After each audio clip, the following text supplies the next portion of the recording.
Welcome back to the channel, everyone. Before we dive into today's story, I want to thank each and every one of you for being here. Your support means everything to me. If you're new here, make sure to hit that subscribe button. I'd love to hear from you in the comments below. Let me know where you're listening from tonight, and once you've heard the whole story, tell me what your favorite part was. The community we've built here is incredible, and I love reading every single one of your comments. If you enjoy today's story, please give it a thumbs up. It really helps the channel grow and allows me to bring you more content like this. Now, let's dim the lights and dive into a case that will stay with you long after the last word is spoken. Our well-known and lovely detective, Sarah Chen, had been staring at the same case file for 3 hours when her phone rang at 11:47 p.m. The harsh fluorescent lights of the Millbrook Police Department cast everything in an unforgiving white glare, making the crime scene photos spread across her desk look even more disturbing than they had that morning. Chen, her voice was hoarse from too much coffee and too little sleep. "Detective, we have a situation." Officer Martinez's voice carried an edge she'd never heard before. "You need to get down to Crescent Avenue, number 1247. Sarah rubbed her eyes. "What kind of situation, Martinez?" "It's like nothing I've ever seen before. The whole family, detective, parents, 2 kids, but they're just gone." Sarah's blood turned cold. In a town like Millbrook, population 23,000, entire families didn't just vanish. Gone, how? That's the thing. The house is untouched. Dinner's still warm on the table. TV's on. The front door was wide open, but there's no sign of struggle. No blood, nothing broken. They just evaporated. 20 minutes later, Sarah stood in the doorway of 1247 Crescent Avenue, and Martinez hadn't been exaggerating. The scene before her defied every instinct she'd developed in 15 years of police work. The dining room table was set for 4. Steam still rose from a casserole dish in the center. A child's homework lay half-finished next to a plate of untouched meatloaf. The television in the adjacent living room played a sitcom rerun, canned laughter echoing through the empty house like a sick joke. "When did we get the call?" Sarah asked, pulling on latex gloves. An anonymous tip came in at 11:15. The caller said they saw the front door standing open and the lights on, but no movement inside for hours. Sarah walked through the house methodically. In the kitchen, the faucet dripped steadily into a sink full of dishes. A pot of coffee sat on the counter, still warm to the touch. Upstairs, beds were unmade but not slept in. Toothbrushes sat in their holders, still damp. The Hendricks family had simply vanished mid-evening, as if they'd been plucked from existence by an invisible hand. "Who reported them?" Sarah asked. Martinez consulted his notepad. "Robert Hendricks, 45, insurance adjuster. Wife Jennifer, 42, works part-time at the library. Kids are Emma, 16, and Tyler, 12. Model family by all accounts. I need you to canvass the neighborhood. Every house, every apartment. Someone had to see something." But even as she said it, Sarah felt a chill that had nothing to do with the October. Wind whistling through the open front door. She'd worked missing persons cases before, but this felt different. This felt wrong in a way that made her skin crawl. As she photographed the scene, something caught her eye.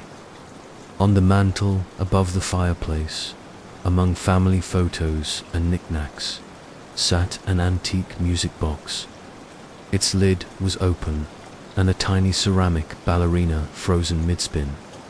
But what made Sarah's hands shake as she took the photo was what lay beneath the music box. a single black feather. 3 days into the investigation, Sarah had interviewed 37 neighbors, reviewed dozens of hours of security footage from surrounding businesses, and issued a statewide Amber Alert. The Hendricks family had vanished as completely as if they'd never existed. Then the second family disappeared. Sarah was reviewing the case files when her phone buzzed with a text from Martinez. Another one. Maple Street. Same setup. The Kowalski house at 892 Maple Street was a carbon copy of the Hendricks scene. Dinner half-eaten, television on. The front door is wide open.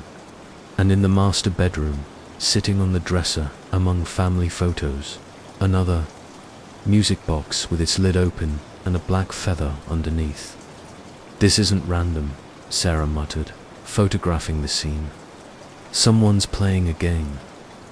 Dr. Amanda Price, the forensic psychologist called in from the state office, arrived the next morning. She was younger than Sarah had expected, with sharp, green eyes and prematurely grey hair pulled back in a severe bun. 2 families, both middle class, both with teenage children, Dr. Price observed, reviewing the files. "Tell me about the music boxes. Antiques, both of them. The kind with the little ballerina that spins when you wind them up. Both found with their lids open. And the feathers, raven feathers, according to the lab, placed deliberately underneath each music box." Dr. Price leaned back in her chair. "This is organized, methodical. Our unsub isn't just taking these families. He's staging elaborate scenes. The question is why?" Sarah had been asking herself the same question for sleepless nights. What kind of person does something like this? Someone with a very specific psychological profile. Organized killers often have above-average intelligence, plan their crimes meticulously, and frequently insert themselves into the investigation.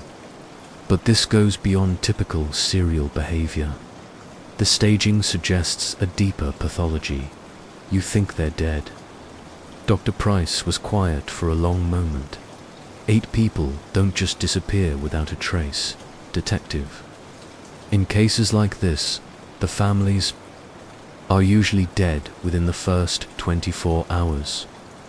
That evening, Sarah sat in her apartment, staring at the caseboard she'd set up on her living room wall. Photos, timelines, maps covered every inch of available space. Red string connected various pieces of evidence, creating a web that seemed to grow more complex by the hour. Her phone rang. Unknown number.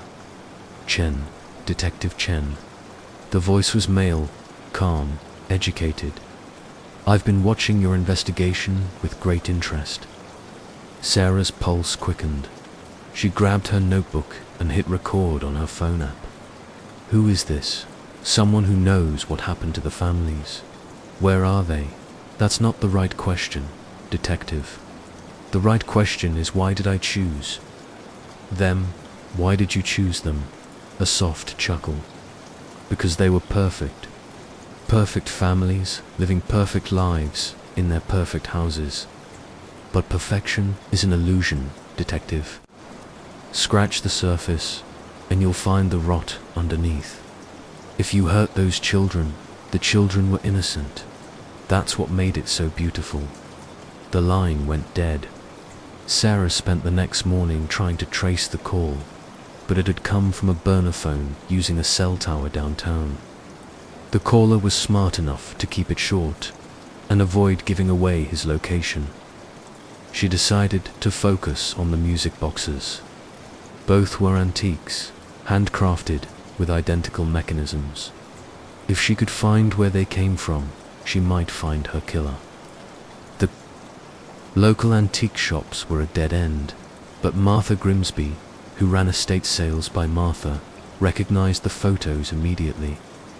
Oh my, yes. These are Reinhardt music boxes. German-made, early 1900s. Very rare. I haven't seen one in years. Where would someone find them? There's only one person in the state who deals in Reinhardt pieces anymore. Oliver Thorne, up in Ravens. Strange little man, but he knows his antiques. Ravens Hollow was a 2-hour drive through winding mountain roads. The town was smaller than Millbrook, population maybe 5,000, nestled in a valley surrounded by dense forest. Most of the storefronts on Main Street were empty, windows dark and dusty. Thorne's Antique Emporium occupied a narrow building squeezed between a closed bank and a defunct pharmacy. A bell chimed as Sarah pushed through the door, and the smell of old wood and mothballs enveloped her. Oliver Thorne emerged from the back room like a spider sensing vibrations on his web. He was in his 60s, thin to the point of gaunt, with wild grey hair and eyes the colour of winter sky. Detective Chen, I presume. His voice was soft, cultured. I've been expecting you. Sarah's hand instinctively moved to her weapon. How? Did you know I was coming? Word travels fast in a small town. Plus, I sold those music boxes. I knew someone would come asking eventually. You sold Reinhardt music boxes to someone recently. Thorne moved behind the counter, his movements precise and deliberate. 3 weeks ago, a gentleman came in specifically looking for matching Reinhardt pieces. Said he was a collector. What did he look like? Tall, well-dressed, dark hair, maybe. 45, expensive car, European accent. Very polite, very knowledgeable about antiques. Did he give you a name? Mr. Albrecht. Paid in cash. Quite generous, actually. Said he was planning something special. Sarah showed him photos from security. Footage near both crime scenes. Is this him? Thorne studied the grainy images carefully, then shook his head. I'm sorry, detective. The quality is too poor to be certain. As Sarah left the shop, she couldn't shake the feeling that Thorne had been lying about something, the way he'd been expecting her. The too convenient details about the mysterious Mr. Albrecht felt rehearsed, but she had a lead now. She called in a bolo for anyone matching Albrecht's description and started checking European car rentals in the area.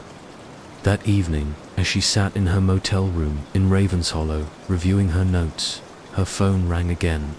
Same unknown number. Enjoying your trip to Ravenshollow, detective. This time, Sarah was ready. She'd called the state police tech unit, and they had equipment standing by to trace the call. How do you know where I am? I know lots of things. For instance, I know you spoke with Oliver Thorne today. I know you're looking for Mr. Albrecht. And I know you're no closer to finding the families than you were 3 days ago. Why are you calling me? Because the game isn't fun if you don't understand the rules. Would you like me to explain the rules, detective? Sarah kept him talking, knowing every second helped the trace. Yes, every family has secrets. Dark little secrets they bury deep, and pretend don't exist. I don't take families, detective. I reveal what they really are underneath all that suburban perfection. The Hendricks and Kowalski families are dead, aren't they? Death is just another kind of truth. Where are the bodies? That's the wrong question again. The right question is, what did I discover about them before they died? The line went dead, and Sarah immediately called her tech contact. The trace had gotten close, but not close enough. The caller was somewhere in the Millbrook area, moving, staying ahead of them. But he'd made a mistake. He'd revealed that he researched the families before taking them. That meant there would be a paper trail. Sarah drove back to Millbrook before dawn, her mind racing with possibilities. If the killer researched his victims, there had to be evidence of surveillance. Background checks, something that connected him to both families. She started with the Hendricks. Robert worked for Premier Insurance, a mid-sized firm downtown. Jennifer worked part-time at the public library. Both jobs would involve background checks, personal information, access to financial records. But it was Emma Hendricks, the sixth daughter, who provided the first real lead. Sarah was interviewing Emma's best friend, Jessica Walsh, when the girl broke down crying. Emma was so scared the week before she disappeared, Jessica sobbed. She kept saying someone was watching her. Watching her how? At school, at home, even when she went out with friends. She said she kept seeing the same man, but when she tried to point him out, he'd be gone. Did she describe him? Tall, older, always wearing nice clothes. She said he gave her the creeps because he smiled at her like he knew something she didn't. Sarah felt her pulse quicken. Did she tell her parents? She tried, but they thought she was being paranoid. Her dad said it was probably just someone who worked downtown and lived in the same area. The Kowalski investigation revealed a similar pattern. 16-year-old Michael Kowalski had told his girlfriend about seeing a strange man watching him at the mall, the movie theater, even outside his part-time job at the grocery store. Both families had teenage children. Both teenagers had noticed surveillance. The killer was hunting them specifically, and the parents were collateral damage. Dr. Price confirmed Sarah's suspicions when they met that afternoon. "This fits the profile perfectly," she said, reviewing the new evidence. "Our unsub is fixated on teenage children, probably has been for years. The families aren't the primary target, the children are. But why take the whole family? Control. If he only took the children, we'd have witnesses, survivors who could identify him. By taking everyone, he eliminates variables and maximizes his power over the situation." Sarah stared at the photos of Emma Hendricks and Michael Kowalski pinned to her caseboard. Both had bright smiles, their whole lives ahead of them. Both had been marked for death by a predator who stalked them like prey. What does he want with them? Dr. Price's expression was grim. In cases like this, the children are usually kept alive longer than the parents. He's playing out some kind of fantasy, probably involving complete psychological domination. That night, Sarah couldn't sleep. She kept thinking about Emma and Michael, wondering if they were still alive somewhere, trapped and terrified. The killer had called her twice now, and seemed to enjoy taunting the police.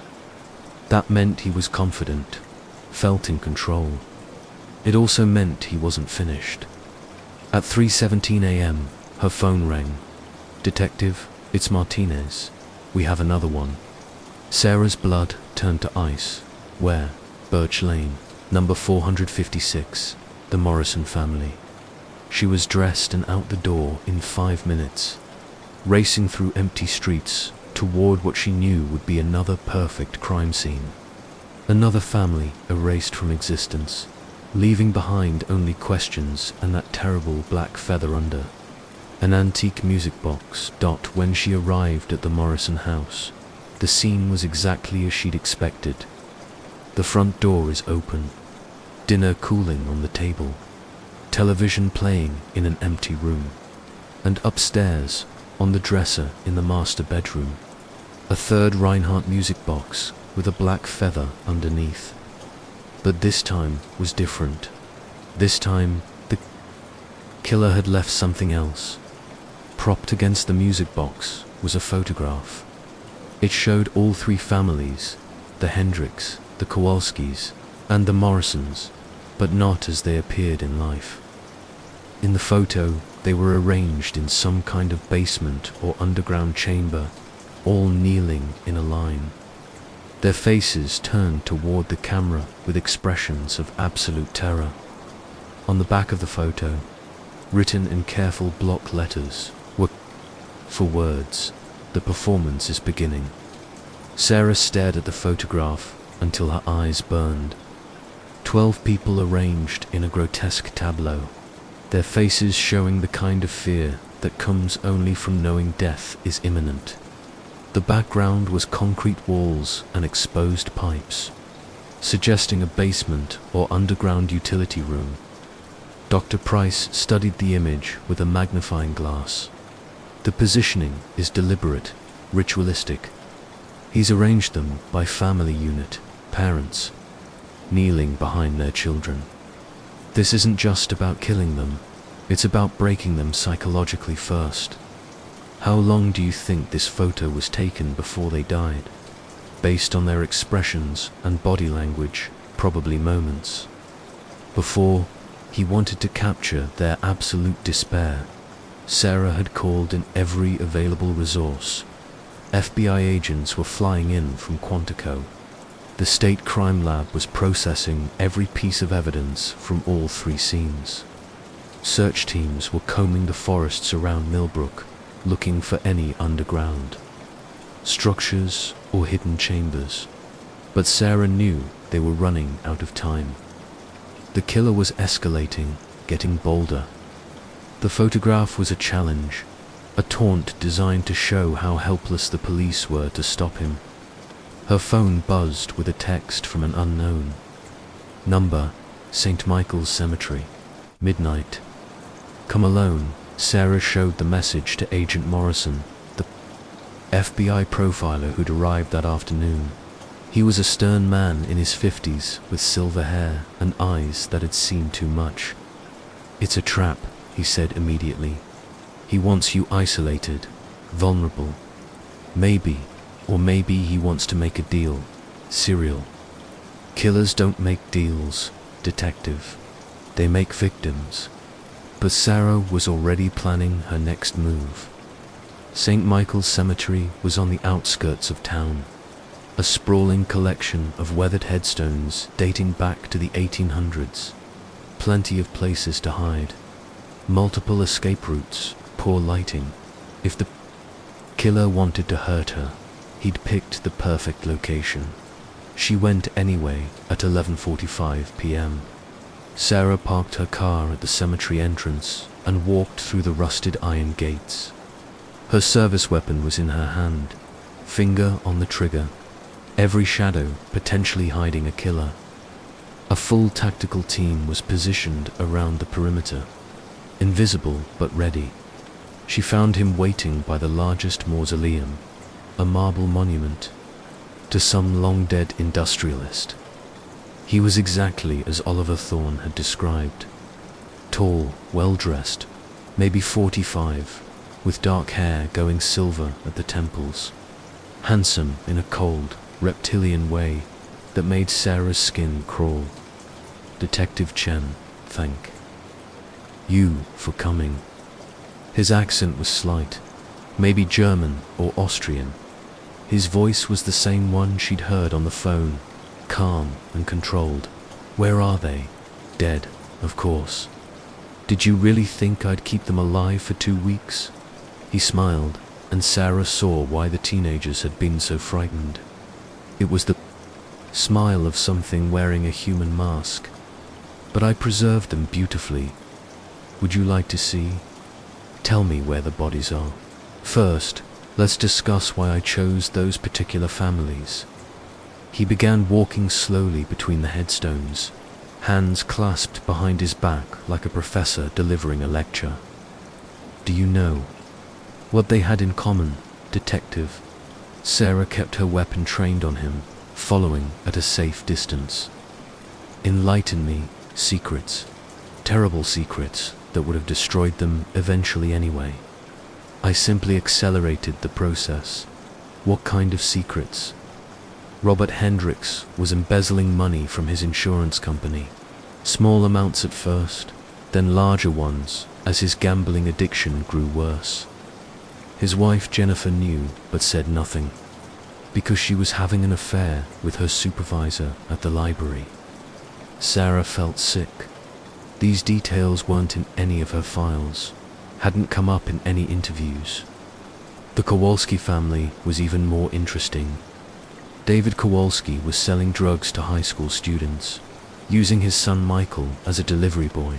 Patricia Kowalski was dying of cancer, but hadn't told her family because she'd spent their life savings on experimental treatments that weren't working. And the Morrisons? James Morrison was a pedophile. Had been for years, carefully selecting victims and covering his tracks. His wife Susan suspected, but chose to look the other way because she couldn't bear to lose their comfortable lifestyle. Sarah's hands were shaking. You're lying, am I? Check their computers, detective. Check their financial records. I did months of research before selecting them. Each family was rotting from the inside, held together by lies and denial. That doesn't give you the right to murder them. Murder. He stopped walking and turned to face her fully. I prefer to think of it as revelation. I showed them what they really were. In their final moments, all the pretense fell away. They saw themselves clearly for the first time in years. Where are the bodies? Beneath your feet, Detective. Sarah looked down. They were standing in the oldest section of the cemetery, where some of the headstones had crumbled and fallen. The ground beneath her feet felt soft, recently disturbed. I've been preparing this place for months. 12 graves, all in a row. They're resting now, finally free from their lies. Sarah raised her radio to call in the location, but the killer smiled again. I wouldn't do that if I were you. Why not? Because there's a fourth family already in my custody. And if this cemetery isn't empty in exactly 30 seconds, they'll join the others tonight. Sarah's blood turned to ice. What fourth family? The Winters family. Mum, Dad, twin daughters, age 15. I've been watching them for weeks, just like the others. They're currently secured in my workshop, waiting to see if you're smart enough to follow the rules. Sarah's mind raced. She knew the Winters family. Marcus was a high school teacher. His wife Linda worked at the bank. Their daughters, Ashley and Amanda, were honor students and star athletes. What do you want? I want you to understand the game we've been playing. This was never about random families disappearing. This was about showing everyone that the perfect American family is a lie. Behind every white picket fence, there's rot. The Winters family, what's their secret? That's for you to discover. You have 24 hours to find them, Detective. But first, you need to leave this cemetery. Now, Sarah didn't move. Not leaving without you in custody. Then the Winters die tonight. The killer pulled out a cell phone and showed Sarah the screen. It was a live video feed showing for people bound and gagged in what looked like the same concrete chamber from the photograph. Marcus and Linda Winter knelt behind their daughters, all for staring at the camera with the same expression of absolute terror she'd seen before. Tick-tock, Detective. Sarah made the hardest decision of her career. She lowered her weapon and stepped back. The killer smiled, pocketed his phone, and melted into the shadows between the headstones like smoke. By the time the tactical team swept the cemetery, he was gone. But they found the graves exactly where he'd indicated. 12 bodies, buried in a neat row, each wrapped in white sheets like grotesque presents. The next 18 hours were a blur of activity. The FBI brought in ground-penetrating radar and cadaver dogs. Forensic teams processed the burial site. Every available officer was assigned to finding the Winters family before the deadline expired. Sarah barely slept, running on coffee and adrenaline. as she tried to uncover whatever secret the killer had discovered about the Winters family. She obtained warrants for their financial records, their computers, their phone records. She interviewed neighbors, co-workers, friends. Marcus Winter taught 11th grade English at Millbrook High. Model teacher, coached the debate team, had never had so much as a disciplinary action. Linda worked as a loan officer at First National Bank, had been there for 12 years. Spotless record. Their daughters were strata students, volunteered at the animal shelter, active in church youth group. If the Winter family had secrets, they were buried deep. With 4 hours left on the killer's deadline, Sarah found the first crack in their perfect facade. Co-worker at the bank mentioned that Linda had been working late frequently over the past 6 months, staying in the office until 9 or 10 at night. But according to the bank's security logs, Linda had been leaving at her normal 5:30 p.m. most of those nights. Where had she been going for those missing hours? Sarah pulled Linda's credit card records and found charges at a hotel across town. The same hotel twice a week, always the same time frame, always paid for with cash. But the credit card was used for incidentals. The hotel manager was reluctant to share information until Sarah explained that Linda Winter's life depended on it. The records showed that Linda had been meeting someone in room 247 every Tuesday and Thursday evening for the past 6 months. The someone turned out to be David Kowalski, the same David Kowalski, whose family had been murdered 2 weeks earlier. The revelation hit Sarah like a physical blow. Linda Winter and David Kowalski had been having an affair, meeting regularly at the hotel until his entire family disappeared. But the killer had told her that David Kowalski was selling drugs, using his son as a delivery boy. Which version was true? Sarah pulled David Kowalski's bank records and found regular cash deposits that didn't match his salary as a middle school guidance counselor. The amounts were small, but consistent, exactly the pattern you'd see from street-level drug dealing. She cross-referenced Linda Winter's work schedule with David's hotel payments and found something that made her stomach turn. Linda hadn't just been having an affair with David, she'd been helping him launder money through fake loans at her bank. With 2 hours left on the deadline, Sarah finally understood the killer's pattern. He didn't just find families with secrets, he found families whose secrets were connected to each other. The Hendricks, Kowalskis, and Morrisons weren't random victims. They were part of some larger web of corruption and lies that centered on Millbrook itself. She rushed back to the station and spread out maps of the town, marking the addresses of all 3 families. They formed a triangle, with the center point being Millbrook High School, where Marcus Winter taught. Her phone rang. The killer again. "Have you figured it out yet, detective?" The families were connected. They all knew each other. "Very good. But you're only seeing part of the picture. Tell me, what do you know about the Millbrook Youth Development Program?" Sarah's blood chilled. The Youth Development Program was a local initiative that provided after-school activities and mentoring for at-risk teenagers. Marcus Winter ran it. David Kowalski was a counselor. Robert Hendricks provided insurance. James Morrison helped with transportation. They were all involved in the youth program. And what did they do with that access to vulnerable children? Detective Sarah couldn't speak. The implication was too horrible to voice.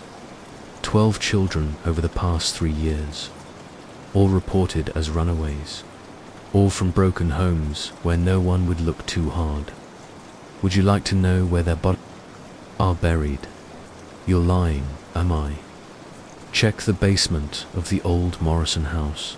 Check the storm drain behind Hendricks's insurance office. Check the abandoned cabin where the Kowalskis went camping every summer. Sarah was already running to her car, barking orders into her radio. Search teams were dispatched to all 3 locations, while she raced toward the killer's deadline with barely an hour remaining. The first body was found in exactly the location he'd described.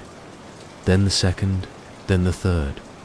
12 children, all reported missing over the past 3 years, all buried in shallow graves around Millbrook, all victims of a child trafficking ring run by the 4 pillars of the community.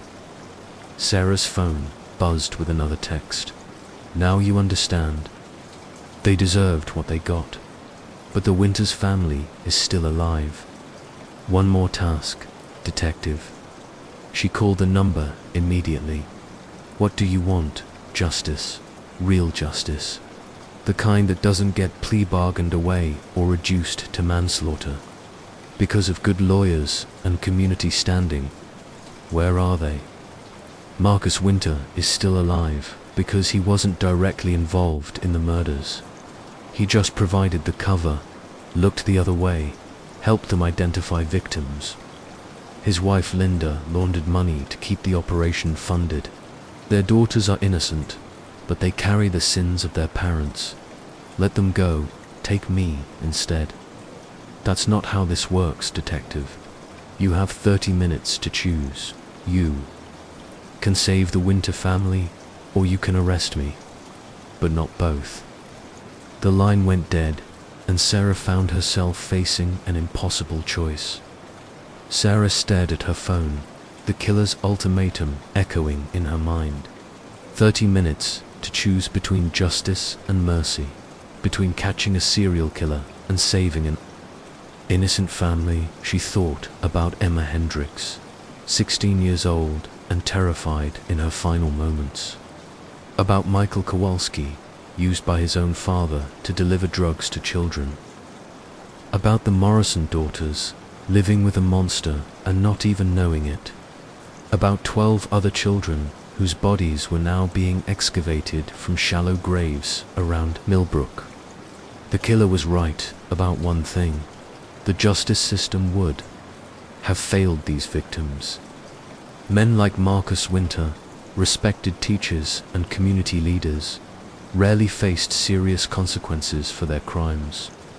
They hired expensive lawyers, played on community sympathy, got reduced sentences or plea bargains, but that didn't give anyone the right to play judge, jury, and executioner. Sarah made her decision. She got in her car and started driving, following her instincts rather than any solid lead. The killer was meticulous, organized, but he was also emotionally invested in his crusade. That meant he wouldn't go far from Millbrook. He'd want to watch the aftermath of his revelations, see the community grapple with the truth about their beloved families. The old Ravens Hollow Road wound through dense forest, past abandoned mining operations and forgotten homesteads. It was the kind of isolated area where screams would never be heard, where someone could work undisturbed for hours. She found the turnoff hidden behind overgrown bushes, barely visible unless you knew where to look. The dirt road led through, quarter-mile of forest to a clearing, where an old mining office sat crumbling against the hillside. But it wasn't the building that caught Sarah's attention.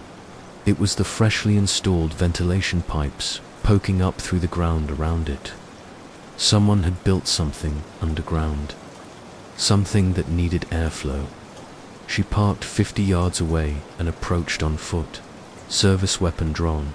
The building's main floor was empty except for debris and graffiti, but in the back corner she found a steel door set into the floor. Recent installation, industrial-grade locks. The door was unlocked. Sarah descended into a nightmare. The killer had excavated a series of chambers beneath the building, connected by narrow tunnels lined with concrete. Emergency lighting cast everything in harsh white. creating deep shadows that could hide anything. She found them in the largest chamber. The Winter family knelt in the same arrangement she'd seen in the photographs, hands bound behind their backs, mouths taped shut. But they were alive, eyes wide with terror, but definitely breathing. Detective Chen.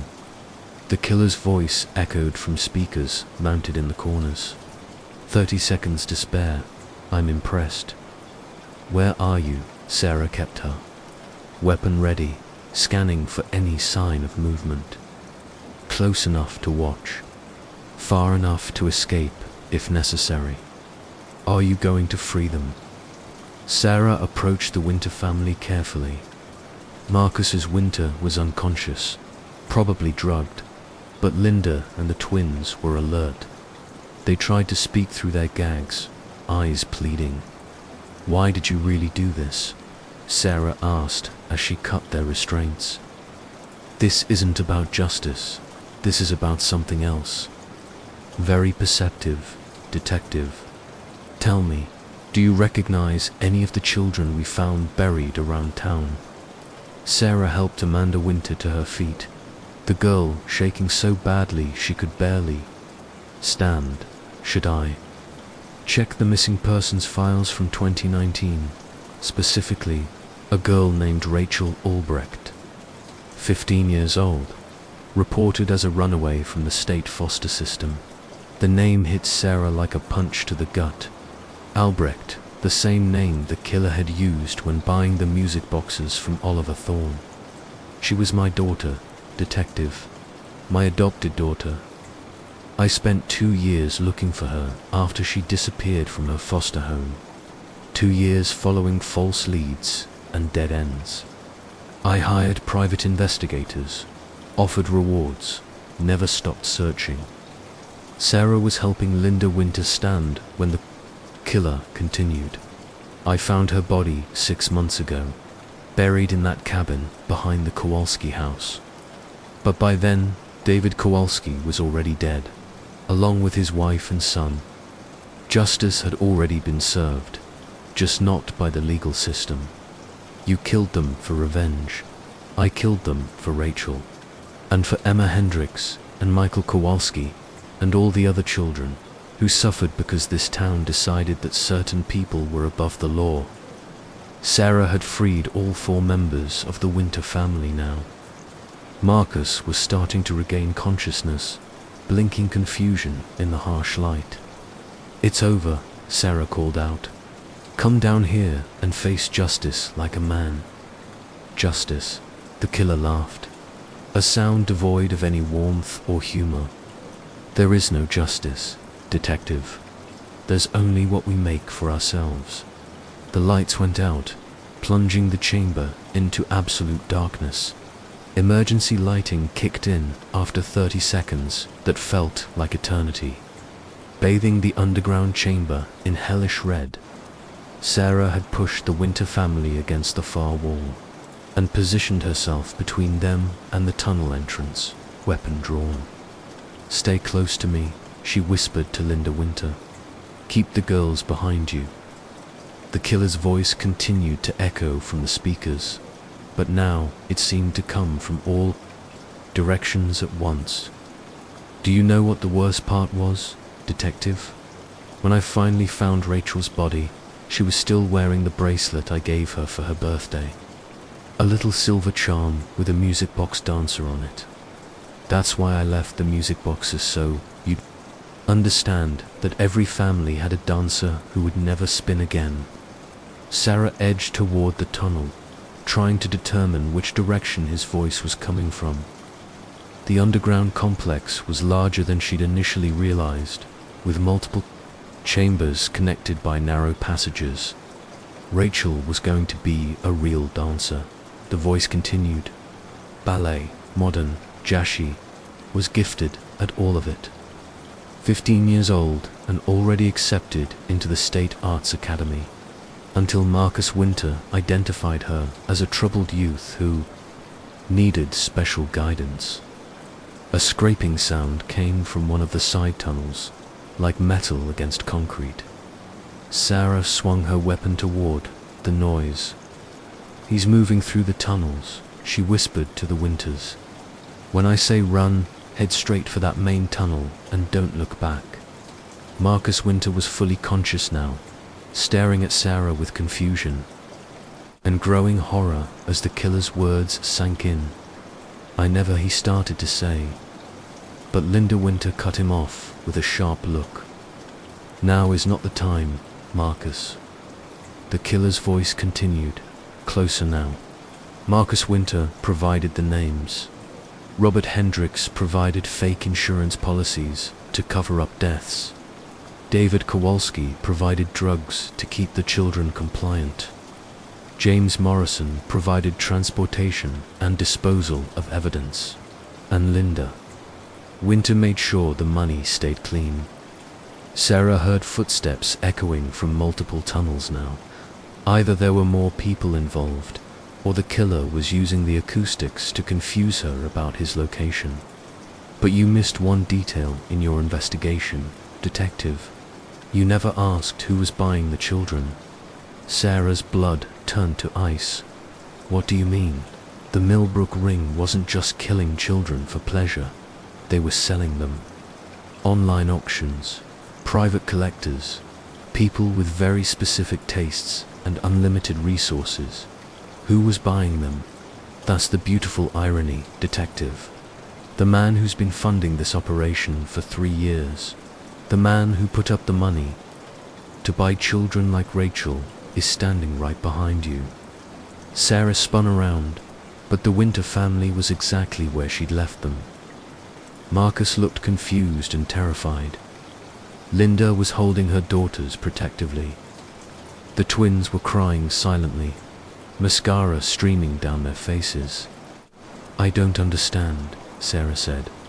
"Check Linda Winter's offshore accounts. Detective, check the routing numbers on those fake loan documents.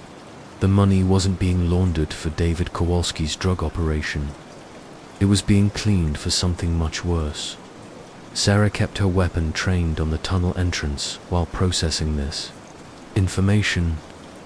Linda Winter had been laundering money, but not for drugs, for human trafficking, for the purchase and sale of children. "Linda," Sarah said without turning round, "is this true?" The silence stretched for 10 seconds before Linda Winter spoke, and when she did, her voice was completely different. Cold, calculating, the voice of someone who'd been wearing a mask for years. "You have no idea how much money there is in this business, Detective. How much certain people will pay for specific types of children." Sarah risked a glance over her shoulder and saw that Linda Winter was no longer cowering against the wall. She was standing upright, confident, her whole demeanor transformed. The offshore accounts show deposits of over $2 million in the past 18 months. The killer's voice said, "All from the same source. A collector in Europe who has very particular tastes." "You sold children to pedophiles," Sarah said, fighting to keep her voice steady. "I facilitated transactions," Linda replied, matter-of-factly. "Supply and demand. Basic economics." "And your daughters, did you sell them too?" For the first time, Linda's composure cracked slightly. "Ashley and Amanda were never part of the business. They're my daughters." "But you had no problem selling other people's daughters. Other people's throwaway children, foster kids, runaways, kids from broken homes that nobody cared about. We were providing them with homes, Detective, wealthy homes where they'd be well cared for." Sarah wanted to vomit. The woman was talking about child trafficking like it was an adoption service. "Where is he?" Sarah demanded. "Where's the killer?" "Closer than you think," came the response from the speakers. That's when Sarah realized her mistake. She'd assumed the killer was speaking through some kind of intercom system, broadcasting from another location. But the sound quality was too good, too immediate. She looked up at the ceiling and saw them. Tiny speakers mounted every few feet, but also small cameras with red recording lights. The killer wasn't just watching them, he was broadcasting this entire conversation live. Detective Chen. The killer's voice was right behind her now, no longer coming from the speakers. Please, lower your weapon. Sarah spun around to find him standing at the mouth of the main tunnel, close enough to touch. In the red emergency lighting, he looked like something from a nightmare tall, pale eyes reflecting the light like an animal's. But what made Sarah's hands shake wasn't his appearance. It was the device he held in his left hand, a dead man's. Switch connected to what looked like enough plastic explosive to bring down the entire underground complex.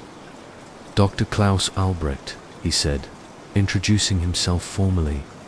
Rachel's adoptive father, former professor of criminal psychology at the University of Vienna, and for the past 6 months, your friendly neighborhood serial killer. You're broadcasting this, Sarah said, noticing the small camera mounted on his shoulder. Live streamed to 47 different platforms simultaneously. News outlets, social media, law enforcement databases. The world is watching. Detective, they're seeing exactly what kind of monsters were running this town. Sarah kept her weapon trained on him, but they both knew she couldn't shoot.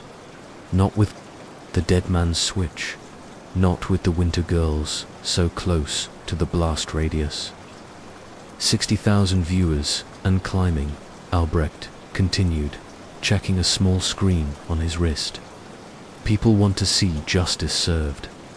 Real justice, not the plea bargains and suspended sentences these animals would have received. You can't just execute people on live television, can't I? I've been doing it for weeks now, Detective. The only difference is now everyone gets to watch. Linda Winter stepped forward, and Sarah was shocked to see her smiling. Actually smiling, as if this was all some elaborate joke. You stupid man, Linda said to Albrecht. Do you think killing us will stop anything? There are buyers all over the world. There are suppliers in every major city. We're a tiny part of a much larger operation. I know, Albrecht replied calmly. That's why I'm broadcasting this. Every client, every supplier, every facilitator is about to be exposed. I've been collecting evidence for months. Names, addresses, financial records, photographs, everything. He pulled out a tablet and showed it to the camera on his shoulder. These files are being uploaded to WikiLeaks, the FBI database, Interpol, and major news outlets as we speak. By tomorrow morning, there will be no safe place on Earth for anyone involved in this network. Sarah saw her chance. While Albrecht was focused on his tablet, she lunged forward, trying to grab the dead man's switch. But he was faster than she expected, stepping back and raising the device above his head. Detective, please. We're so close to finishing this properly. You're going to kill innocent children, Sarah said, gesturing to Amanda and Ashley Winter, who were pressed against the wall in absolute terror. Their mother facilitated the rape and murder of dozens of children. Their father provided cover for a trafficking ring. Are they really innocent, Detective? They didn't know, didn't they? Ashley, Amanda, did you really never wonder why your mother worked late so many nights? Why your father suddenly had extra money for vacations and private schools? The twins looked at each other, then at their mother, confusion and dawning horror on their faces. We thought Mum was having an affair, Ashley whispered. With David Kowalski, Amanda added. We saw texts on her phone. The affair was cover. Albrecht explained to his audience. A way to explain the secret meetings, the extra income, the late nights. But what they were really doing was coordinating the sale of children to collectors around the world. Linda Winter's mask had completely slipped now. She looked at her daughters with genuine hatred, as if their ignorance disgusted her. You stupid little girls. Do you think private school tuition and dance lessons and summer camps pay for themselves? Do you think we could afford this lifestyle? On a teacher's salary and a bank clerk's wages. Mum, Amanda was crying now. You sold children. I facilitated high-end adoptions for wealthy clients who couldn't go through normal channels. You sold them to pedophiles, Sarah said flatly. The viewer count on Albrecht's screen had climbed to over 200,000. Comments were streaming past, too fast to read. But Sarah could see the general sentiment. People wanted blood. They wanted to see Linda Winter pay for her crimes. The justice system failed Rachel, Albrecht said, speaking directly to the camera. It failed Emma Hendricks and Michael Kowalski and 12 other children whose bodies we found buried around Millbrook. But tonight, justice will be served. He raised the dead man's switch higher. Wait, Sarah said desperately. What about Marcus? You said he wasn't directly involved in the murders. Marcus Winter provided the children, Albrecht replied. He identified vulnerable kids in his program, kids who wouldn't be missed. He's just as guilty as the rest. Marcus Winter had been silent through most of this exchange, but now he stepped forward, his voice breaking. I never meant for anyone to get hurt. They told me the children were going to good homes, wealthy families who wanted to adopt but couldn't go through normal channels because of bureaucracy. You knew what was really happening. I suspected, but I didn't want to know for sure. The money was too good, and Linda said we deserved a better life. Sarah watched the viewer count climb past 300,000. This was being seen around the world, archived forever, becoming part of the permanent record of human depravity. But it was also her only chance to save those girls. Dr. Albrecht, she said, using his formal title to appeal to whatever remained of his academic rational mind. You've exposed them. The whole world knows what they did. Let the twins go and face justice through the system. The system that let James Morrison molest children for 15 years without consequences. The system that would give Linda Winter a reduced sentence in exchange for testimony against higher-ups. The system that will now be forced to act because you've made this public. Albrecht considered this, glancing at his screen where comments continued to stream past. Sarah could see he was torn between his desire for revenge and his need to be seen as righteous rather than just another killer. You have 30 seconds to make your case, detective. Convince me why these children deserve to live when Rachel didn't get that chance. Sarah looked at Amanda and Ashley Winter, 16-year-old twins whose world had just collapsed around them. They were the same age Rachel had been when she disappeared, because they're victims too, Sarah said. Because punishing children for their parents' crimes makes you no better than the people you've killed. The timer on Albrecht's device hit 0 in the moment before Klaus Albrecht made his final decision. Sarah saw something flicker across his face, not rage or hatred, but profound exhaustion. The look of a man who had carried an unbearable weight for so long that he no longer remembered what it felt like to stand upright. Rachel loved to dance, he said quietly, his voice barely audible above the hum of the ventilation system. Every morning before school, she would put on music and practice in the living room. Pirouettes, arabesques, grand jeets that seemed to defy gravity. I would watch from the kitchen while making her breakfast, and for those 20 minutes, the world was perfect.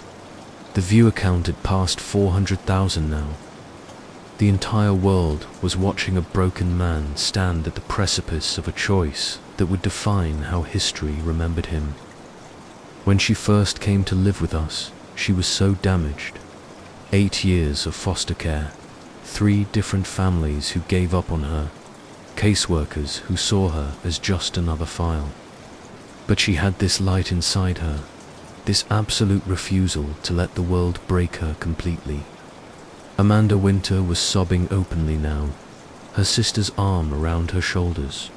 Even Linda had gone quiet, perhaps finally understanding the magnitude of what was about to happen. The night before she disappeared, she showed me a video on her phone, some famous ballerina performing Swan Lake at the Bolshoi. She said that's what she wanted to do someday, dance on the world's greatest stages. She said she was going to be so good that everyone would forget she was ever just a foster kid. Sarah could hear sirens in the distance now. FBI, local police, probably National Guard, but they were too far away, and Albrecht had already demonstrated his ability to disappear when he wanted to. I told her she could be anything she wanted to be, Albrecht continued. I told her that her past didn't define her future, that she was strong enough to overcome anything. I believed that. I believed love could heal the damage that had been done to her. He looked directly at Amanda and Ashley Winter, these 2 girls who were the same age his daughter had been when Marcus Winter identified her as suitable merchandise. But I was wrong. Love wasn't enough. There are monsters in this world, and they prey on children like Rachel, children like the 12 we found buried around this town. And the system protects those monsters because they wear nice clothes and live in nice houses and contribute to political campaigns. The dead man's switch trembled in his hand. Sarah could see the internal struggle playing out across his face, the grieving father warring with whatever remained of the decent man he had once been. Dr. Albrecht, Sarah said softly, what would Rachel want you to do right now? For a long moment, the only sound was the distant wail of sirens growing closer. Then Albrecht smiled, and for the first time since she'd met him, it was a genuinely human expression. She would want me to choose life over death, hope over despair. She would want me to believe that these girls could be better than their parents, that they could make different choices. He looked directly into the camera on his shoulder, addressing the hundreds of thousands of people watching around the world. My name is Klaus Albrecht. My daughter Rachel was murdered by a child trafficking ring that operated with impunity in Millbrook for years.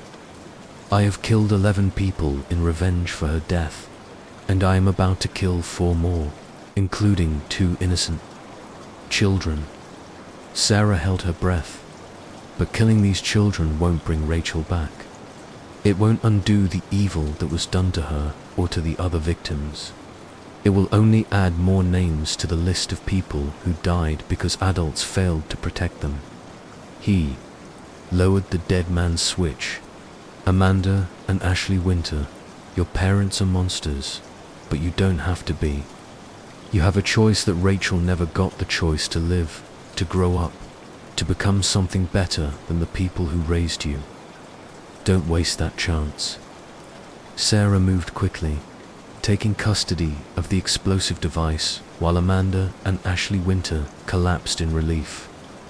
Linda Winter just stared at her daughters with cold calculation, as if she was already planning how to minimize the damage to her own reputation. The evidence I've gathered is being released simultaneously to law enforcement agencies around the world, Albrecht said to the camera.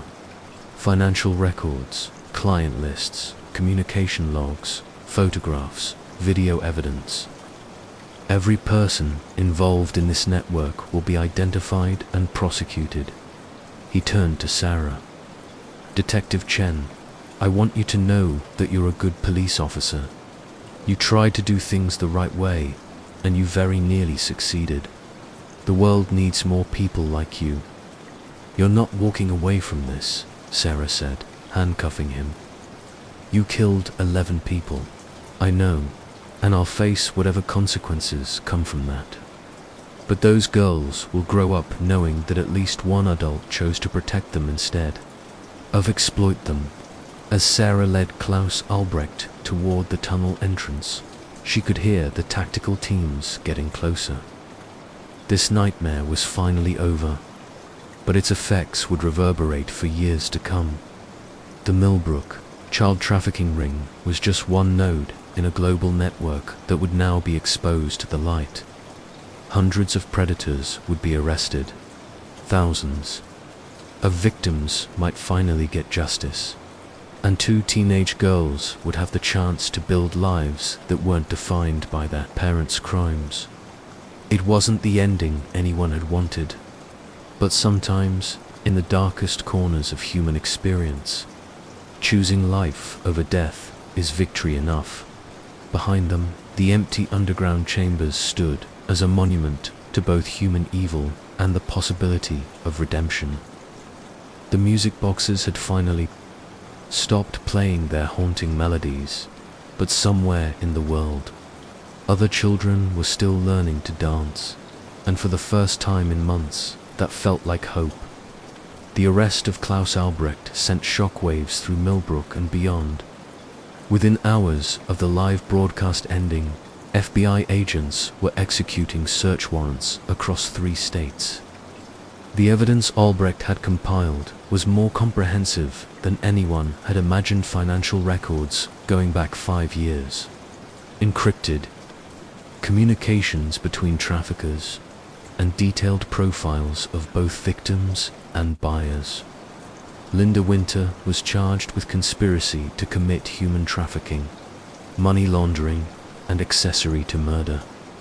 Marcus Winter faced charges for his role in identifying and grooming victims, though his cooperation with authorities would likely result in a reduced sentence. The twins, Amanda and Ashley, were placed in protective custody while social services worked to find them a safe placement with distant relatives. But the story was far from over. 3 weeks after the underground confrontation, Sarah sat in an FBI conference room in Washington, D.C., staring at a wall covered with photographs, names, and connecting lines that looked like something from a conspiracy theorist's fever dream. Agent Morrison had been right. The Millbrook ring was just one small piece of a much larger puzzle. We've identified trafficking operations in 17 states, Agent Patricia Voss explained to the assembled task force. She was the FBI's lead coordinator on crimes against children, a woman whose steel-grey eyes had seen too much human depravity to ever be surprised again. The network uses legitimate businesses as front-youth programs, sports clubs, modeling agencies, even some legitimate adoption services. The evidence from Klaus Albrecht's investigation had cracked open cases that had been cold for years. Missing children from across the country were being connected to the same network of buyers and sellers. The scope was staggering. How many victims are we talking about? Sarah asked. Conservative estimate, over 300 children in the past decade. But we think the network has been operating for much longer than that. Sarah studied the photographs on the wall. So many young faces, all of them someone's daughter or son. All of them failed by the system that was supposed to protect them. What about the buyers? Agent Voss pulled up a new set of files on her laptop. That's where it gets interesting. We're not just talking about individual predators. This network was supplying children to what can only be described as an international consortium. Wealthy individuals, organized crime groups, even some government officials in certain countries. The room fell silent as the implications sank in. This wasn't just a criminal enterprise. was a symptom of something much more systemic and corrupt.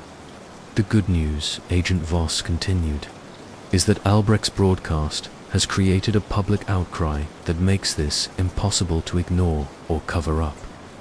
Politicians who might normally interfere with investigations are now falling over themselves to appear tough on child trafficking. Sarah's phone buzzed with a text from Dr. Price. Need to talk. Important development in the Albrecht case. She excused herself from the meeting and found Dr. Price waiting in the hallway, clutching a thick manila folder. I've been conducting psychological evaluations on Klaus Albrecht, Dr. Price said. Standard procedure for someone facing multiple murder charges, but I found something that changes everything. They found a quiet corner where Dr. Price opened the folder and spread out several documents. Albrecht isn't just Rachel's adoptive father, she said. He's also Dr. Klaus Brennan, a former FBI behavioral analyst who worked on trafficking cases. For 12 years before retiring in 2018, Sarah stared at the documents. He was FBI, one of the best profilers they ever had, specialized in crimes against children. He helped develop most of the protocols we still use for tracking trafficking networks. Why didn't this come up in background checks? Because he legally changed his name after adopting Rachel. Klaus Brennan became Klaus Albrecht to give her a fresh start, distance himself from the cases that were destroying his mental health. But the man who killed those families in Millbrook isn't just a grieving father, he's someone who understood exactly how these networks operate because he spent over a decade hunting them. The implications were staggering. Albrecht hadn't just stumbled onto the Millbrook trafficking ring by accident while investigating his daughter's disappearance. He'd recognized it as part of a pattern he'd been tracking for years as an FBI agent. Does this change the charges against him? Dr. Price shook her head. Murder is murder, regardless of motivation.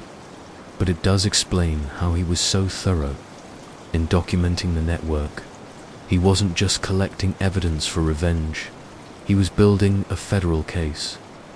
Sarah thought about the man she'd confronted in the underground chamber. The calm professionalism, the methodical approach, the way he'd preserved evidence even while committing murder. It all made sense now. There's something else, Dr. Price continued. Albrecht wants to see you. He's been asking for you specifically ever since his arrest. The federal holding facility in Virginia was nothing like the small-town jail where Sarah was used to conducting interviews. Everything was concrete and steel, designed to contain the most dangerous criminals in the country while they awaited trial. Klaus Albrecht. She still thought of him by that name rather than his FBI alias. Looked smaller in the orange jumpsuit and restraints, but his eyes were still sharp, still calculating, and when he saw Sarah, he smiled with what appeared to be genuine warmth.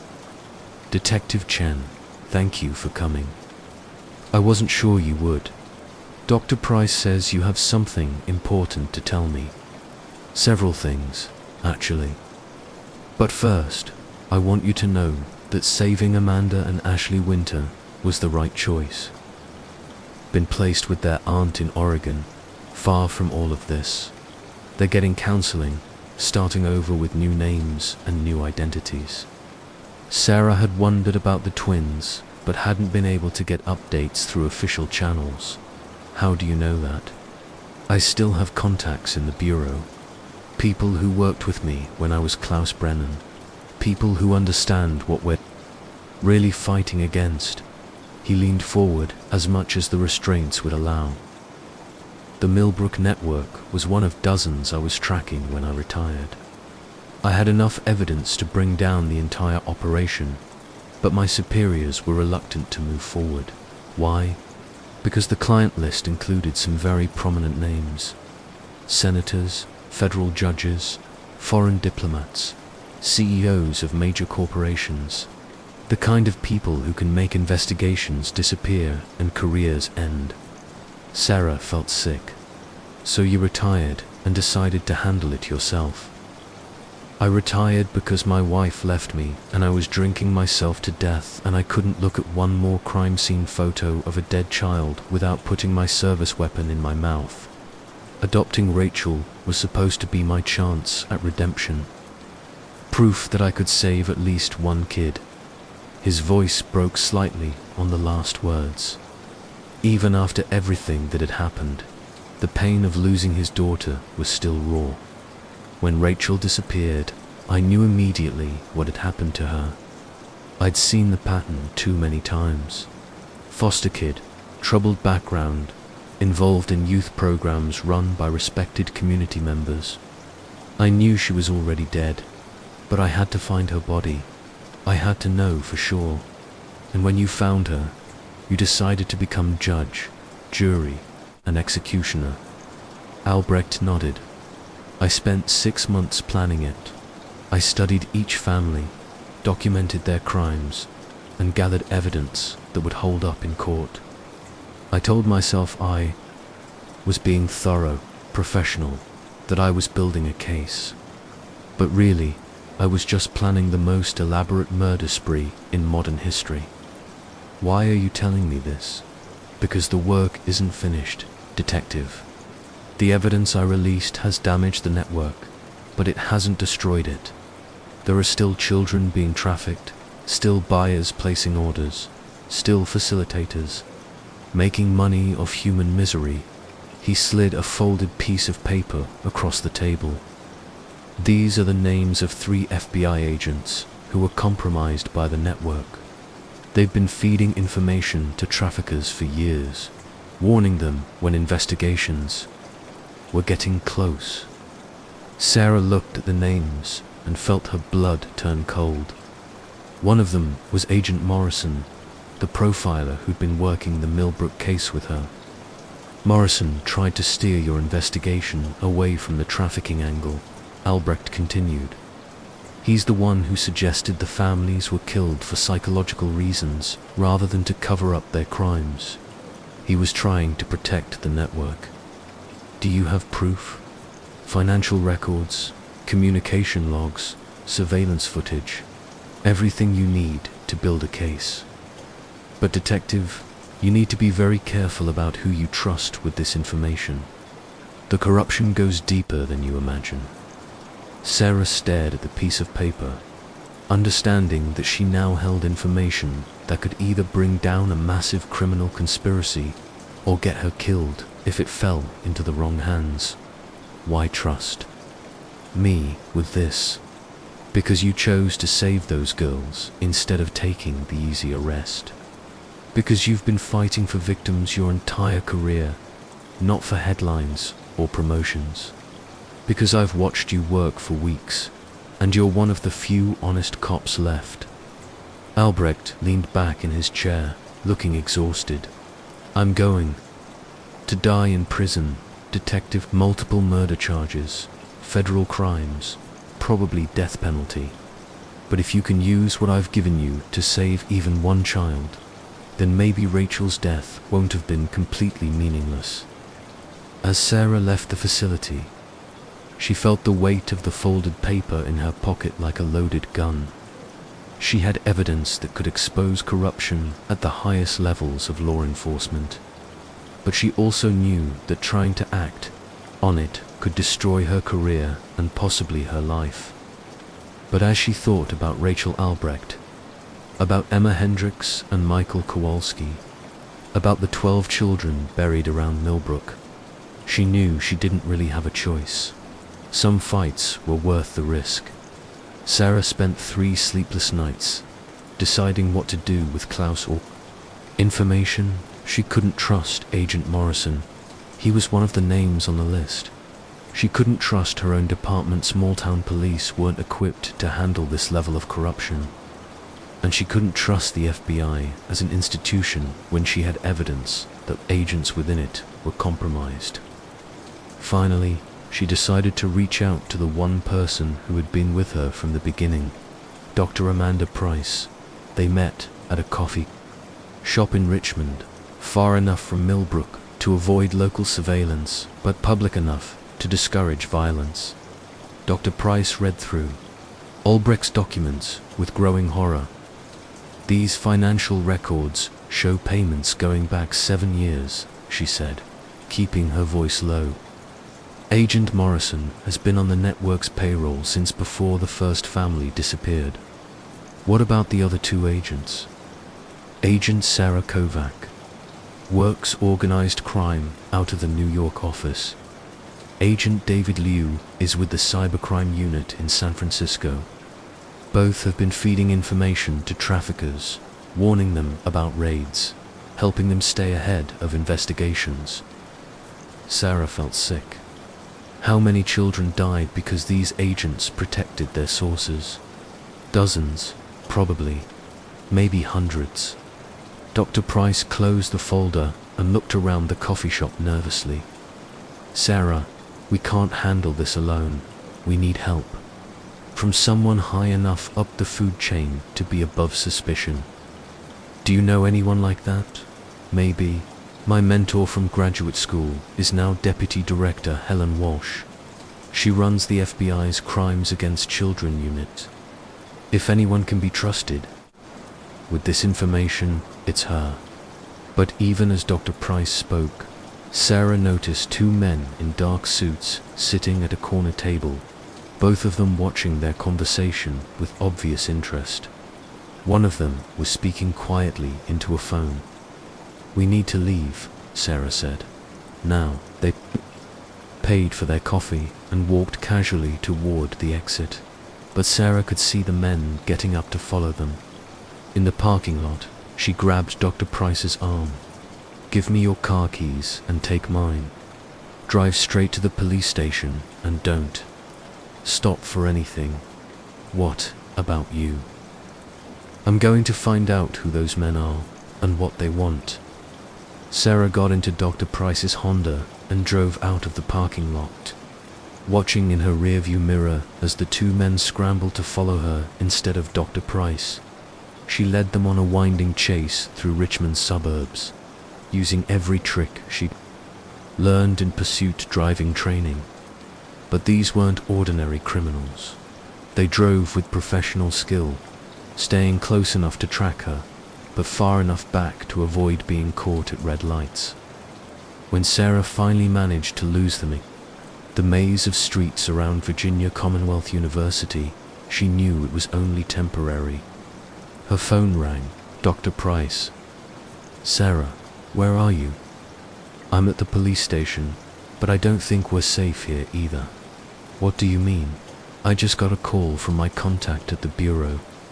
3 hours ago, Klaus Albrecht was found dead in his cell. They're calling it suicide.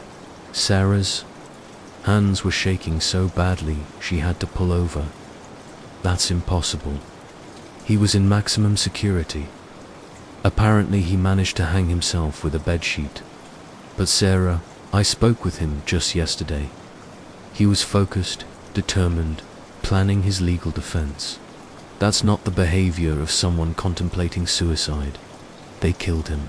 That's what I'm thinking. And if they killed him, they'll kill us too, if they think we have the evidence he gave you. Sarah looked around the quiet residential street where she'd parked. Normal houses, normal families, people living their lives without knowing that a shadow war was being fought all around them. We need to disappear for a while, she said. Go somewhere they won't look for us until we figure out who we can trust. I know a place. My family has a cabin in West Virginia, middle of nowhere, no cell service, no internet. We can lay low there while we figure out our next move. But as Sarah hung up the phone, she saw a black SUV turning onto the street behind her, the same vehicle that had been following her earlier. She was running out of time, and running out of places to hide. The cabin in West Virginia was everything Dr. Price had promised isolate. Primitive, and completely off the grid. No electricity except for a small solar panel that powered a single light. No running water except for a hand pump connected to a well. No communication with the outside world except for an emergency radio that could barely pick up AM stations. It was also the first time Sarah had felt safe in 3 days. They'd driven through the night, taking back roads and switching vehicles twice to throw off pursuit. Dr. Price had contacts in the academic world who were willing to help without asking too many questions. By dawn, they were 50 miles from the nearest town, surrounded by dense forest that would make surveillance nearly impossible. Now what? Dr. Price asked as they sat on the cabin's front porch, drinking coffee heated over a wood fire. Sarah spread Klaus Albrecht's evidence across a rough wooden table. Financial records, communication logs, surveillance photos, detailed profiles of network members, everything needed to build a federal case against dozens of traffickers and their accomplices in law enforcement. Now we figure out who to trust with this information. What about Deputy Director Walsh? Maybe, but first we need to verify some of these details independently. If we approach the wrong person with unconfirmed allegations, we could end up like Klaus Albrecht. They spent the morning organizing the evidence into categories: financial, crimes, communication intercepts, victim profiles, law enforcement corruption. The scope was overwhelming, a conspiracy that stretched from small-town youth programs to international criminal syndicates.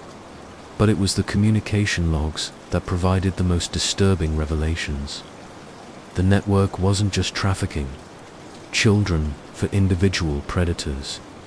They were supplying victims for organized events gatherings, where wealthy clients could bid on children like livestock.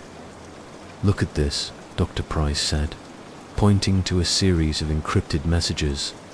They're planning something called the October Auction. High-value merchandise, exclusive clientele, security provided by former military contractors. Sarah studied the messages. When is this happening? Next week. The location is listed as the estate, but no address given. Sarah pulled out a map and started marking locations mentioned in other communications. A pattern emerged: most of the networks. Operations centered around a 100-mile radius of Washington, D.C. The estate has to be somewhere in this area, she said. Probably rural, isolated, big enough to host a large gathering without attracting attention. Are you thinking what I think you're thinking? Sarah nodded. If we can identify the location and document what happens there, we'll have evidence that no corrupt agent can make disappear. Video footage of federal officials participating in child trafficking auctions. Sarah, that's suicide. If the network is willing to kill an FBI profiler in federal custody, they won't hesitate to kill us. And if we don't stop them, how many more children die? How many more families disappear? Dr. Price was quiet for a long moment, staring out at the forest surrounding the cabin. You're right, but we can't do this alone.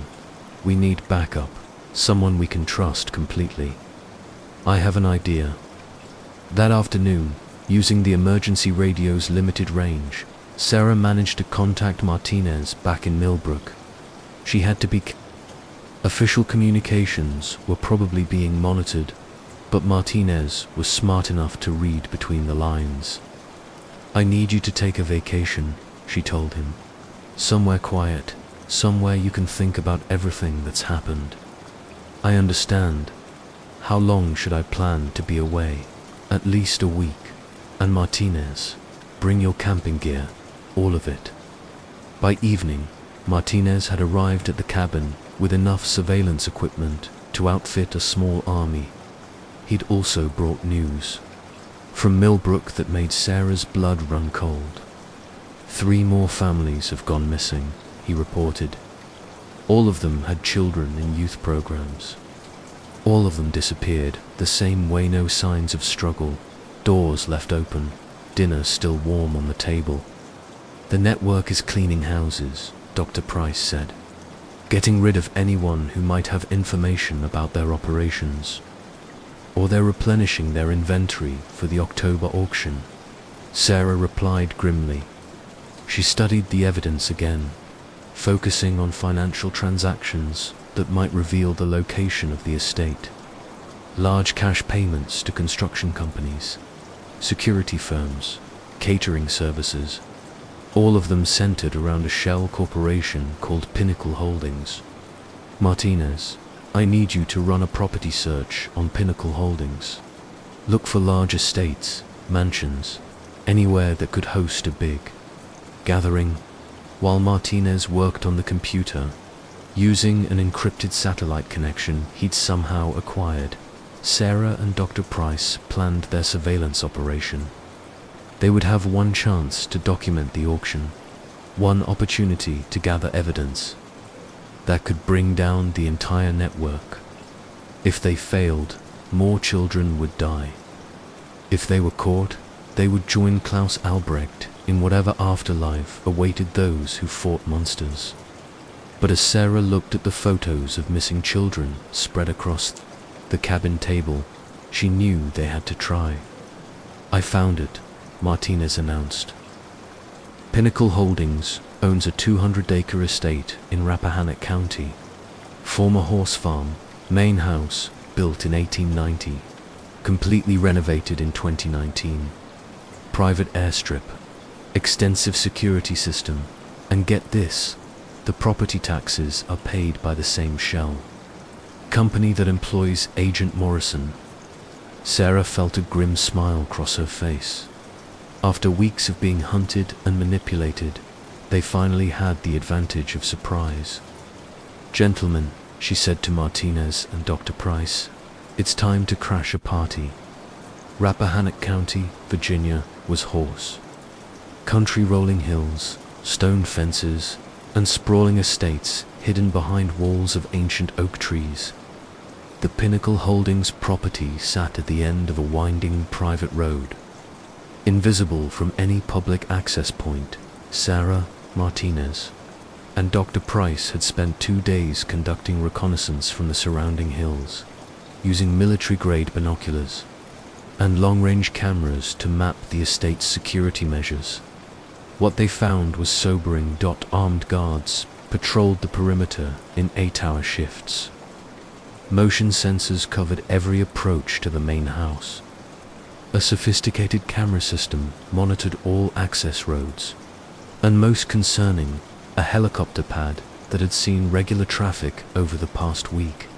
This isn't just an auction, Martinez observed, studying aerial photos they'd taken with a drone. This is a fortress. The main house was a sprawling mansion that had been extensively renovated, with what appeared to be underground levels accessed through a series of discrete entrances. Temporary buildings had been erected near the main structure, probably housing for security personnel and staff, but it was the outbuildings that drew Sarah's attention. Several barns had been converted into what looked like holding facilities, with reinforced doors and windows covered by steel mesh. If the network was planning to auction children, those buildings were probably where the victims were being kept. We need to get closer, Sarah said. Close enough to get video evidence of what's happening inside those buildings. That's a suicide mission, Dr. Price replied. The security is too tight. We'll never get within 100 yards without being detected. Martinez had been studying the property's layout with tactical precision. Maybe not. Look at this drainage system running under the eastern approach. It connects to a culvert that passes right under the main compound. Sarah examined the satellite images. Martinez was right. There was an old drainage system that predated the estate's current security measures. It might be possible to approach unseen through the underground passages. Even if we get in, How do we get out? Dr. Price asked. We don't, Sarah replied. We document everything we can, upload it to multiple servers simultaneously, then surrender to whatever law enforcement agency responds first. By the time they figure out how to suppress the evidence, it will already be all over the internet. That evening, they put their plan into motion. Martinez would remain at their observation post with communication equipment and long-range cameras. Dr. Price would handle the technical aspects, uploading evidence, contacting media outlets, ensuring that whatever they discovered couldn't be buried. Sarah would infiltrate the estate alone at midnight, wearing black clothing and carrying a waterproof camera capable of streaming live video. Sarah entered the drainage system 2 miles from the estate. The concrete tunnels were cramped and partially flooded, but they provided perfect concealment from the surface security measures. It took her nearly an hour to navigate the underground maze, following Martinez's directions, transmitted through a tiny earpiece. When she finally reached the outlet under the estate, she could hear voices and vehicles moving overhead. The October auction was already underway. Sarah emerged from the drainage tunnel behind one of the converted barns, staying low and using shadows for concealment. Through a crack in the building's rear wall, she could see inside. What she saw made her stomach turn. 20-3 children, ranging in age from maybe 8 to 16, sat on benches facing a raised platform. All of them wore identical white clothing that looked like hospital gowns. All of them had numbers pinned to their shirts. All of them stared straight ahead with the vacant expressions of people who had been drugged or traumatized into compliance. Sarah activated her camera and began streaming live video to multiple platforms simultaneously. Whatever happened next, the world would see this. On the platform, a man in an expensive suit was addressing an audience Sarah couldn't see from her position, but she could hear his voice clearly through the building's thin walls. Lot number 7 is a matched pair, twin sisters, age 14. Both are trained in dance and gymnastics. Both have been medically certified as suitable for immediate delivery. Bidding starts at $50,000. Sarah had to bite her lip to keep from crying out as 2 girls who looked heartbreakingly similar to Amanda and Ashley Winter were led onto the platform. They moved with the mechanical compliance of broken dolls, their eyes empty of hope or defiance. The bidding was conducted with the casual efficiency of a livestock auction. Voices calling out numbers, an auctioneer keeping track of offers, buyers, evaluating human merchandise like they were purchasing racehorses. When the final bid reached $200,000, Sarah heard a voice she recognized. Agent Morrison. Sold to client 17. Standard delivery terms apply. Sarah moved to another position where she could see more of the audience. What she found was a who's who of American power senators, federal judges, corporate executives, foreign diplomats, all of them participating in the systematic rape and murder of children.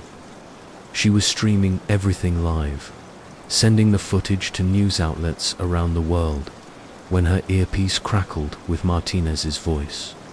Sarah, you need to get out now. 3 vehicles just left the main house, and they're heading for your location. But Sarah couldn't leave. Not yet. In the far corner of the barn, she could see 3 children who looked familiar. It took her a moment to recognize them as members of the Morrison family, the 3 children who had supposedly disappeared along with their parents. James Morrison, the pedophile who Klaus Albrecht had killed, had apparently sold his own children to the network before disappearing. His kids were now merchandised, waiting to be auctioned to the highest bidder. Sarah was still recording when the lights came on and armed guards surrounded her position. Sarah found herself in the main house's library, surrounded by the same men who had been bidding on children just an hour earlier. But now they were no longer playing roles as respectable citizens. Now they wore the faces of the monsters they truly were. Agent Morrison sat behind an ornate desk, reviewing footage from security cameras that had apparently been tracking her movements since she entered the estate. Her live stream had been cut off, but she had no idea how much of the auction had been broadcast before they'd stopped her. Detective Sarah Chen, Morrison said with mock formality, "You've caused us considerable trouble over the past few weeks. Not nearly as much trouble as you deserve." Morrison smiled. "You transmitted approximately 17 minutes of video before we cut your signal. Impressive technical work, really. Unfortunately, it won't matter. The footage is already uploaded to multiple servers. It's too late to suppress it, is it? We've identified the platforms you were streaming to. Government requests to remove terrorist content are processed very quickly these days. By morning, there will be no record of your little broadcasting adventure." Sarah looked around the room. At the assembled crowd, senators who wrote laws protecting children while simultaneously buying them as sex slaves, federal judges who sentenced traffickers while participating in trafficking themselves, corporate executives who donated to child welfare charities as cover for their crimes. "Klaus Albrecht was right about all of you," she said. "You're not just criminals, you're a cancer in the heart of American society." Klaus Albrecht was a bitter, delusional man who couldn't accept that the world doesn't operate according to his moral fantasies. Morrison replied, "He killed 11 people in pursuit of some adolescent concept of justice. He killed 11 people who were selling children to be raped and murdered. He killed 11 people who were participating in a necessary economic arrangement. Do you have any idea how many children age out of foster care every year, detective? How many runaways disappear into lives of prostitution and drug addiction? We provide these children with purpose, with value. We give their lives meaning." Sarah wanted to vomit. "You give their lives meaning by selling them to pedophiles. We connect supply with demand in a marketplace that would exist with or without our involvement. The only difference is that we ensure quality control and fair pricing." Morrison gestured to one of the guards who brought in a tablet showing surveillance footage. "Your friends Dr. Price and Officer Martinez have been very busy tonight. They've contacted 17 news outlets for foreign intelligence agencies and the United Nations Commission on Human Rights." Sarah's heart sank. Martinez and Dr. Price were supposed to have disappeared into the West Virginia mountains if her infiltration went wrong. "Where are they?" "In custody, of course. They'll be joining you shortly." The library door opened and 2 guards brought in Martinez and Dr. Price, both of them bloodied and obviously roughed up during their capture. Martinez looked at Sarah with an expression of profound regret. "I'm sorry, Detective. They were waiting for us at the observation post. They've been waiting for you since you left Millbrook," Morrison said. "Did you really think we wouldn't monitor your communications, track your movements? This entire Operation Klaus Albrecht's killing spree. Your investigation, even tonight's raid, has been carefully orchestrated to serve our purposes." Sarah felt the world tilt sideways. "What are you talking about? Klaus Albrecht wasn't a rogue agent seeking revenge for his daughter's death. He was our employee, carrying out assignments we couldn't handle through official channels. The families he killed weren't just traffickers, they were competitors trying to muscle in on our territory. That's impossible." Morrison pulled up another file on his tablet. "Klaus Brennan, former FBI behavioral analyst, suffered a complete psychological breakdown in 2018 after his wife left him and his adoptive daughter was murdered by a rival trafficking network. We recruited him 6 months later, gave him a new identity, and turned his rage into a weapon we could point at our enemies. Sarah stared at the documents Morrison showed her.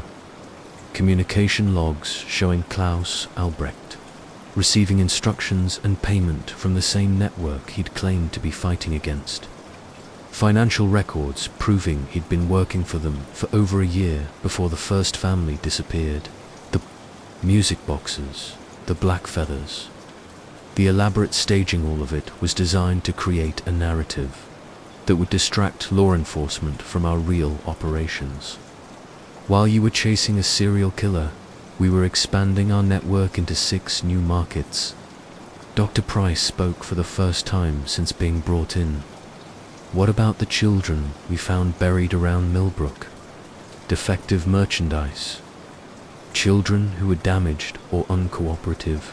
Clients who didn't pay on time.